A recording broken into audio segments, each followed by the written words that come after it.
ஒளிபரப்பப்படும். எனவே அனைவரும் அமைதி காக்குமாறு உங்களை அன்புடன் கேட்டுக்கொள்கிறோம்.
இப்பொழுது ஆலய பணியாளர்களின் தலைவர் மில்டன் அவர்கள் கொடியை ஏற்ற அருள் திரு சிறில் அவர்களை மார்ச் பாஸ்ட் செய்து அழைக்கிறார்.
அனைவருக்கும் சுதந்திர தின நல்வாழ்த்துக்கள்.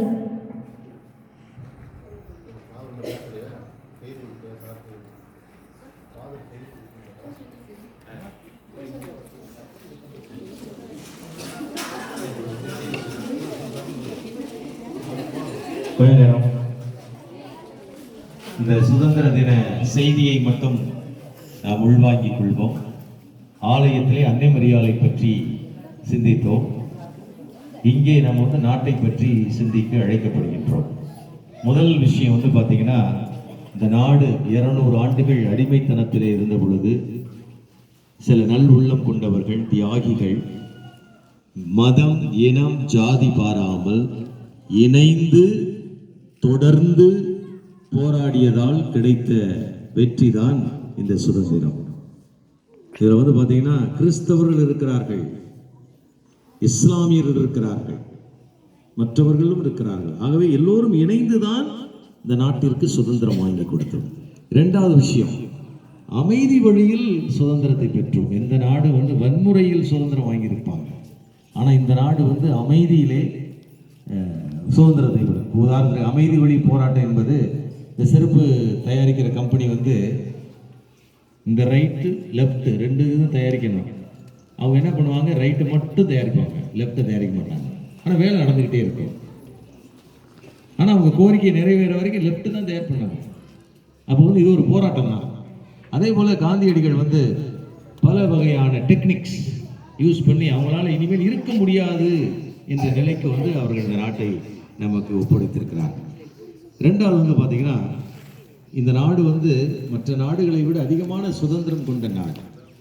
மறந்துடாது, நமக்கு நிறைய சுதந்திரம் இருக்கிறது. அதே நேரத்தில் நாம் பொறுப்புள்ளவர்களாக இருக்க வேண்டும்.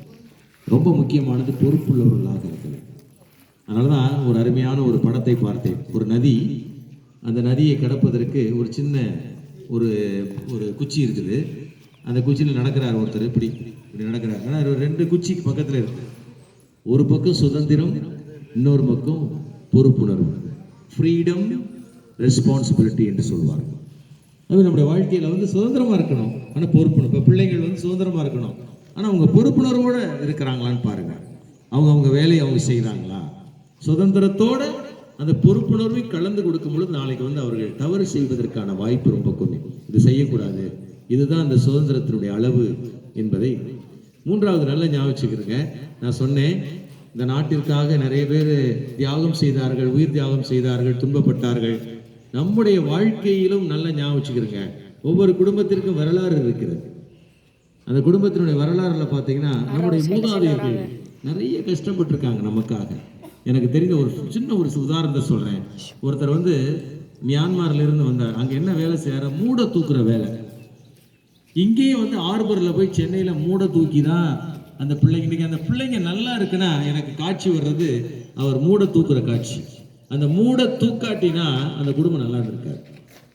ஆகவே அந்த அப்பாவுடைய தியாகம் இல்லாமல் அந்த பிள்ளைங்க நல்லா இருக்க முடியாது.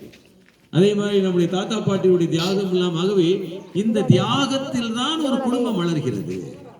இன்னைக்கு பிள்ளைகள் நினைக்கணும், என் பெற்றோருடைய கஷ்டமான உழைப்பில் தான் நான் வளர்கிறேன் என்ற உணர்வை கொடுக்க வேண்டும். இந்த நாடு நல்லா இருக்கிறதுனா அவர்களை நினைத்து பார்க்கிறது எதற்கு என்றால், நானும் ஏதாவது ஒரு தியாகம் செய்ய வேண்டும், நானும் இந்த நாட்டிற்கு ஏதாவது ஒன்றை விட்டு செல்ல வேண்டும் என்ற உணர்வு நமக்கு இருக்க வேண்டும். ஆகவே இறைவன் இந்த நாளிலே அன்னை மரியாளுடைய விண்ணேற்போடு கலந்த இந்த சுதந்திர தின விழாவென்று 2 வகையான ஆசீர்வாதம் நமக்கு கிடைக்கிறது.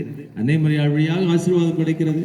இதற்காக உழைத்த ஒவ்வொருவருக்கும் விண்ணிலிருந்து நமக்கு ஆசீர்வாதம் கொடுக்கிறார்கள் என்ற நல்ல எண்ணத்தோடு தொடர்ந்து இந்த நாளை சிறப்பாக அர்த்தமுள்ள நாளாக மாற்ற இறைவன் உதவி செய்ய நன்றியோடு இந்த வாய்ப்பை நல்கிய அருட்தந்தை சாமிதேவனுக்கு நன்றி சொல்லி விடைபெறுகிறேன். நன்றி, வணக்கம்.